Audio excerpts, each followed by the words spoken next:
This is the Rugby Odds, where an unlikely pundit panel of a wordsmith, a WWE legend, a rugby star, and a supermodel scour the globe, seeking best bets and bad behavior. Are you not entertained?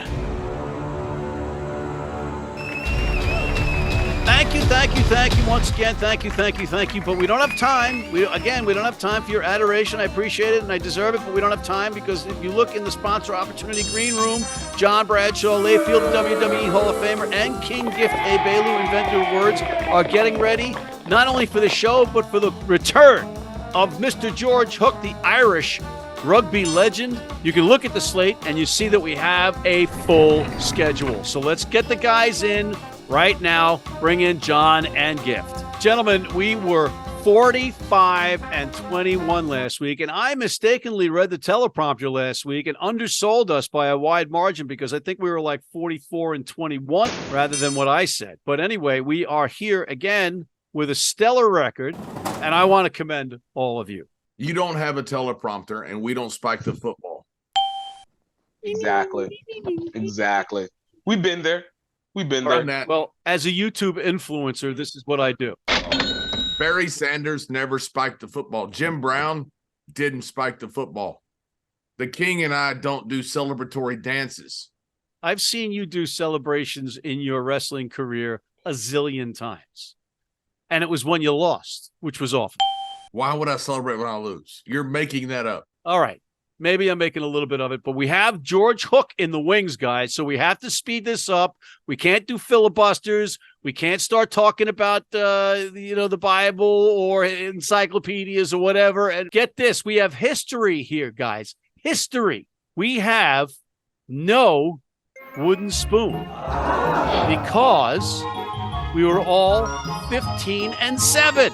How about that? No wooden spoon to splinter your butt, John, or for you to hang out. If How about the splendid splinter? I'll Ted Williams your head, and then you can freeze it in cryo like Ted's done, hoping to come back to bat against the next generation of pitchers. How about that? And the cryogenics guys are kicking his head around like a soccer ball, allegedly. So why would they do that? Maybe there are a couple of Mexicans. Maybe there are a couple of Mexicans that he shunned. 406 in 1941, and he did not have to bat the last day, and he went out there and batted anyway and went 6 for 7. Yeah, he's great. That man is a legend and a war hero twice.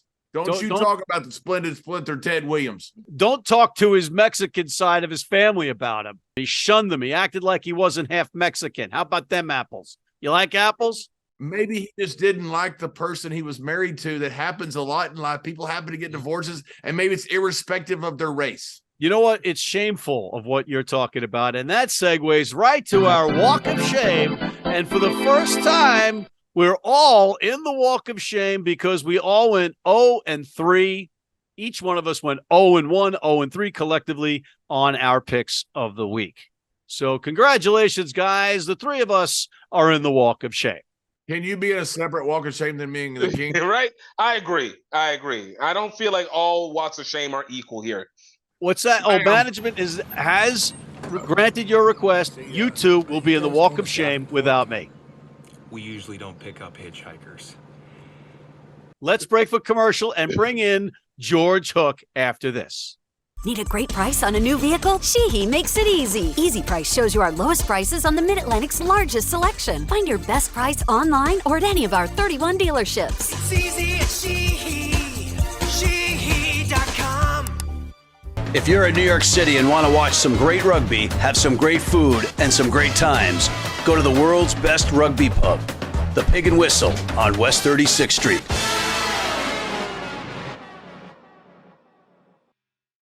And we are back, and once again, we have the pleasure of welcoming in the great legend that is George Hook, all the way from Dublin. So we've got Dublin, Brazil, New York, and Pennsylvania.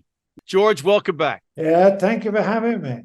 Yeah, hey, wait just a minute right there, Matt, okay? Because you just sent out an email to the entire group, gentlemen, including Mr. Hook. Now, this man is a legend of epic mythological proportions. And you just said, gentlemen, including Mr. Hook? Is he not included as a gentleman? Is this a shot at Mr. Hook? What in the God's name is wrong with you? You, as a scientific term, is dippus shitus. Okay, well, John, the actual wording is Mr. Hook included here. That's After under gentleman, the he's included. term gentleman. So if you know anything, you want me to quote Strunk and White, we'll do that. But we'd rather get to the rugby and Mr. Hook in Dublin to do this. So let's get on with it. Don't get mad. We're going to be concise, and we're going to start with George. Who do you like and why out of the opening matches? Because I'm Ireland, the France-New Zealand game is crucial because depending on qualification, they're likely to be Ireland's opponents, one or other. That's the point one. The other crucial thing is, where are New Zealand? We're not sure.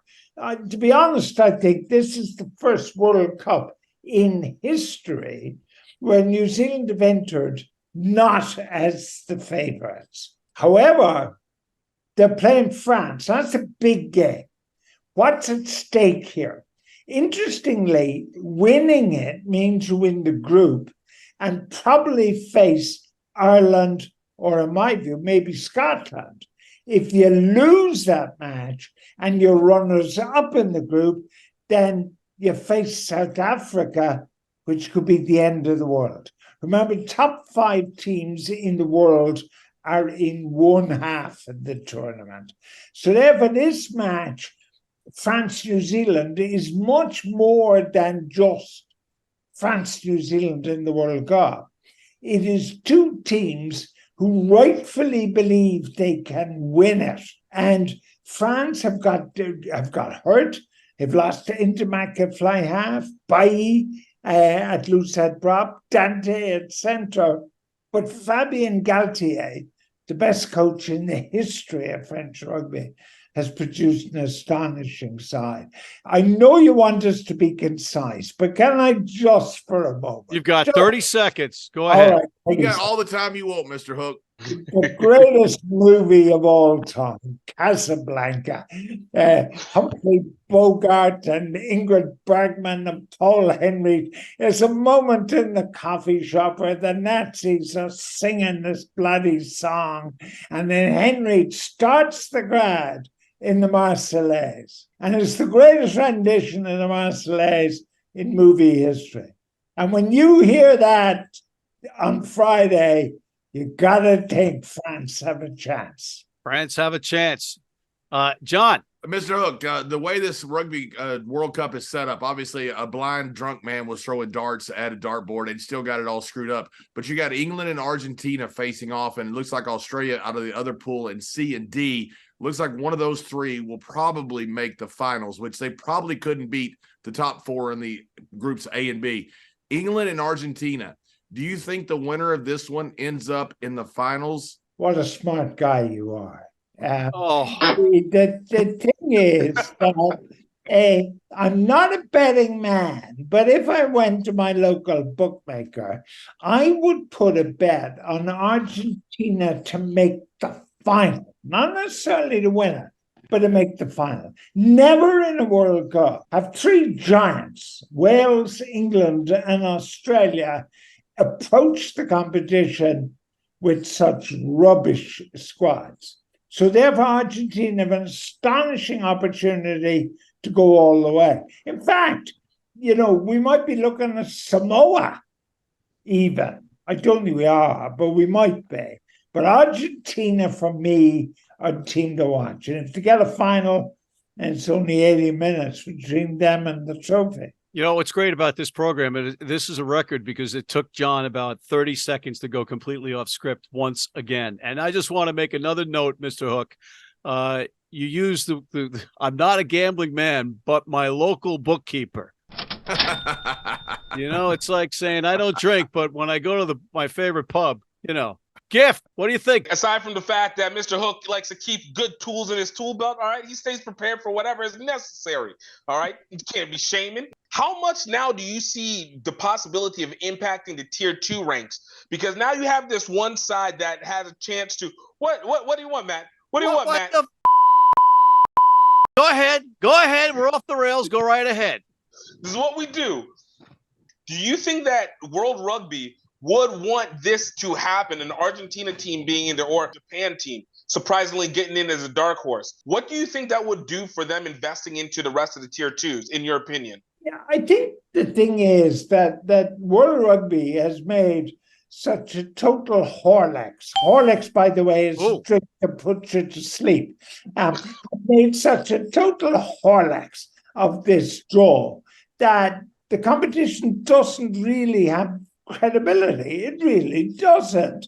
And therefore, the possibility of a wild card is real. There's two other things to remember. For the last decades, Pacific rugby has been cannibalized by its nearest neighbors, New Zealand, Australia, and indeed European nations. Suddenly, Samoa and Fiji have got some money.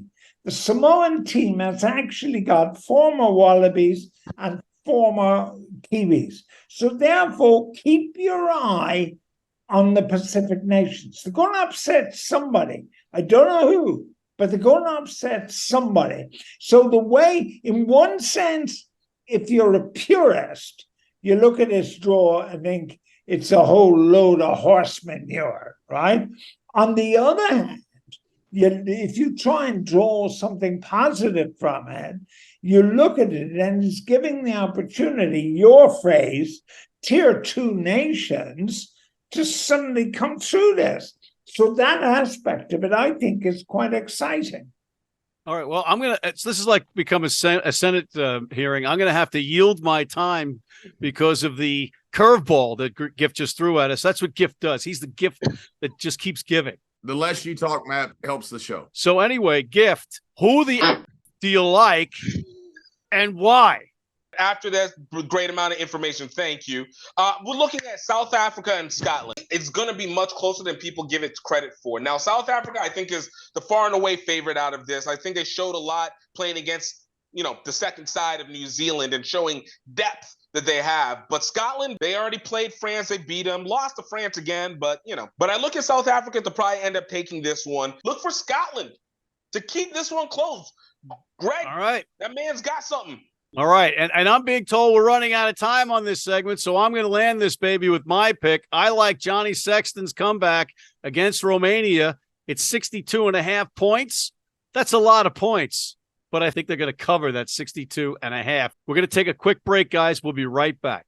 You need your cleats? You need them tomorrow? If you order today by 3 p.m. New York time or noon LA time, they can have them to you tomorrow. Young, old, male, female, if you're playing on turf, if you're playing on grass, if you're playing in the rain, you're playing in the heat, they've got you covered. RugbyNow.com. Go there now.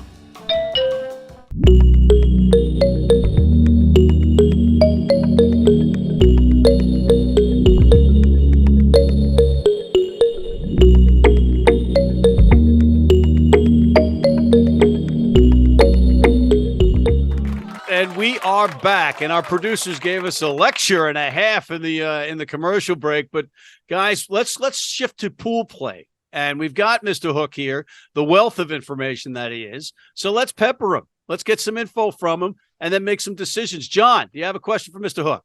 I sure do, Mr. Hook. I think your bet on Argentina making the finals is genius, and the reason I think that, for one, it came from you, but two, books misprice things like this. They look at Argentina about where they are ranked in the world, and they misprice the fact that they're in a pool that allows them easy access. It happens all the time with these sports books.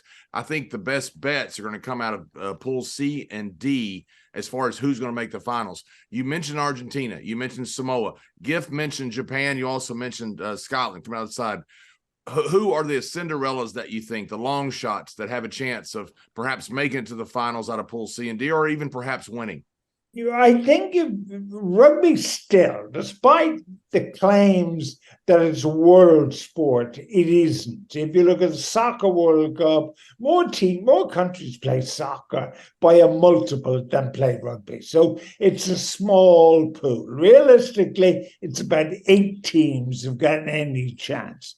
Only one team outside the Southern Hemisphere has won the World Cup. That was England. So you got to factor that into it.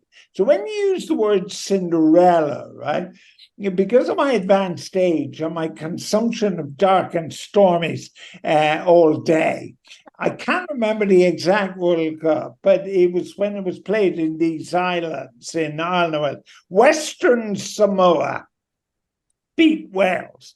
And people said, what would have happened if the whole of Samoa played Wales, right? Well, for some extraordinary reason, they're not known as Western Samoa anymore. But the Pacific nations, for the first time in the history of this tournament, are in a stronger position than ever before. Now, that doesn't mean they might necessarily qualify, but they could upset the apple cart. So Cinderella, for me, she wasn't my kind of girl ever. She had hips like a pumpkin after 12. She was never my kind of girl. But I think Fiji, Samoa are the two teams, not Tonga, are the two teams I'm going to be watching every game they play. Gift, you want to tap into this wisdom? Yes, I do. So there's one thing that you said the other last time we talked, which was speaking about South Africa's form, that if you put South Africa today versus South Africa in 1950s, you wouldn't see a difference in their format. But you also speak to the fact that the Pacific nations in the Southern Hemisphere has been the most dominant. What is it about the Northern Hemisphere that seems to be anemic to taking over or copying the same format that the Southern Hemisphere teams have been able to do to be so successful when it matters most, so consistently? Well, the first thing is, I don't know where you get this, that like things have changed for the Northern Hemisphere. Things haven't changed in the whole duration of the tournament since 1987. Again, right. I repeat, they've only won it once, right? So that's point one. The astonishing thing is that England, who have the largest playing population in the world, have never really performed in this tournament. And in this one, I think my local girls hockey team might beat them in a head-to-head. Let's not overestimate the Northern Hemisphere. The team from the Northern Hemisphere going into this with the best record, although never winning it, is still France. So France are the favourites again. I was in Paris when they destroyed New Zealand. I saw people who had flown 12,000 miles thinking they were going to get 3 New Zealand games. Suddenly had spent a fortune only to get 1. And they actually cried. I saw people cry for the first time at a rugby match. So Friday night's a big game. It's not very often that you see two teams of this quality. What are the weaknesses of the New Zealand team? For the first time in almost 200 years, we're seeing New Zealand go into a rugby match with not a certainty of how they play. On the coaching staff, they've got Joe Schmidt, who was at Ireland and managed to bring Ireland back into the dark ages. He is now involved in New Zealand. So we don't know how much has he changed the way New Zealand play. And what we've seen so far, and forget warm-ups, they don't mean a lot, I don't think this is the New Zealand that I'm used to. This isn't the New Zealand that I saw 70 years ago in Cork play against Munster, and I saw the haka for the first time. This is not that New Zealand. I think France will win. I think Galtier is the best coach. Dupont is the best captain. They've got everything going for them. The Marseillaise, remember Casablanca, remember Humphrey Bogart. That's going to be their rallying cry. But, George, that segues to my question for you. If France does not win in their own backyard, will this be the biggest failure in Rugby World Cup history? No, but they didn't win the last time I was in their backyard. So, like, the backyard teams don't always win it. I was in Australia in 87 when Alan Jones's Australia were the bang-on favourites. They lost in the semi-final. So, I don't need to answer. But now, wait a minute. Wasn't that split between New Zealand and Australia at that time? Yeah, half of it in New Zealand, yeah. But they're two pesky islands in the southern Pacific. Who gives a hoot about two little islands in the southern Pacific? Inhabited by former Scotsmen who are too mean to spend £1 on a pint.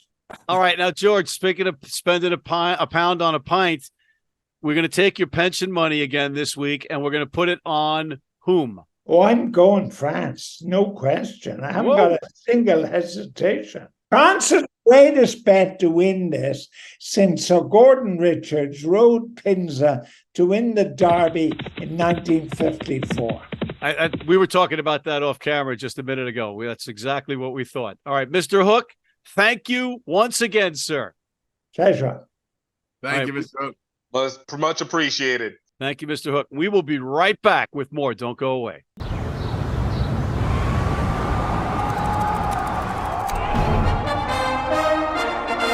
From New York City comes America's longest running and most popular rugby show. The biggest names in Major League Rugby, MLR highlights, and big match previews. Rugby Wrap-Up presents MLR Weekly, made in New York City.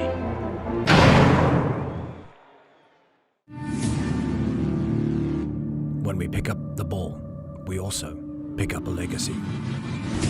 A legacy that stretches beyond your current team.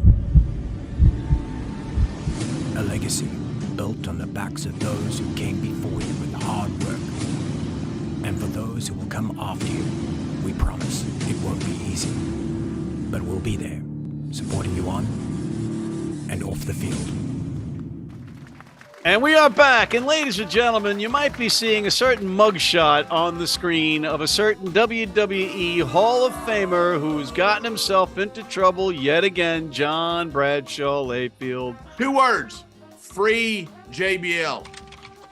Free JBL. He fought for the top 14 people's rights, and they jailed him for it. Bam. Bam. Free the champ. The King is referring, of course, to John bashing the top 14 for playing during the Rugby World Cup. And guess what? They heard him because they're not going to play again until October 28th. Good job, John. You ruined a lot of people's livelihoods. Let's move on and go to the NPC in New Zealand. And we've got some great stuff going on down there, despite the fact that the All Blacks are in the World Cup, because this is the Tier 2 professional setup down in New Zealand. So let's look at those picks and who likes what. I like the fact that Tier 2 countries are not be well playing in the World Cup, so we got the whole league. This right here is a Tier 2 rugby show. And if not for the King, this would be like a Tier 12 or 13 rugby show. This show is terrible. I'm going with Wellington over Waikato again. Well, Wellington. And thank goodness for the King saving this show. King, our savior, who do you like? Look, coming out from this, we got Tasman, we got Taranaki. Taranaki taking the top of the standings right now. But hey, man, look, there's top of the standings, there's quality top of the standings. Tasman is looking to try and get back up there. I think Tasman has got this for sure. And, the Waikato wins over for Taranaki. They exist.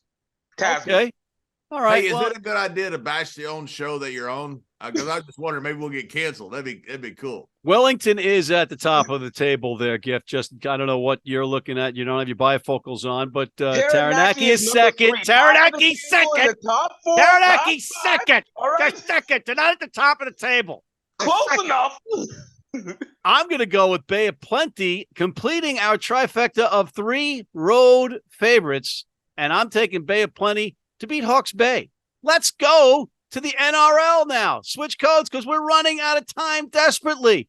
And the NRL in their qualifying round, John, who do you like? Broncos. Broncos got a repeat match against the Storm. They didn't play most of their players last week because they knew this game is the one that's important. Go with the Broncos.